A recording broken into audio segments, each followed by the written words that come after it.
A good late Saturday afternoon. This weather video is driven by 802cars.com, representing 802 Toyota, Twin Cities Subaru, and 802 Honda. They're all located off of Exit 7 on Interstate 89. Roger Hill of Wuthering Heights. This Velco Weather Hazards heads up. Storm system that's going to bring us a little bit of snow. We're not looking at anything major here, and the only confinement of wet snow is going to be right along southern coastal areas. And you can see the combination here of rain and snow currently.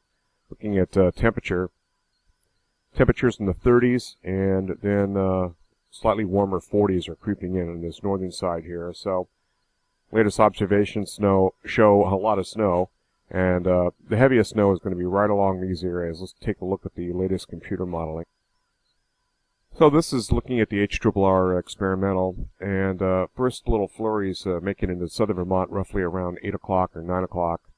By 10 o'clock, things are starting to progress throughout the entire state, and by 11 o'clock, that is achieved. The snow is relatively light, but something that is definitely going to coat area roads.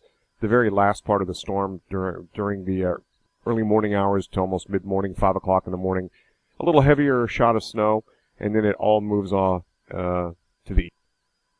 And looking at the high-resolution rapid refresh, this is our local time now, and there's 4 o'clock, 5 o'clock, 6, and the progression of snow gets into the state, southwest corner, looks like around 10 o'clock. It's overspreading most of the region, and the heaviest snow burden, again, for wet snow loading is going to be around the I-95 corridor to the coast. And it exits out of here by about 7, 8 o'clock in the morning.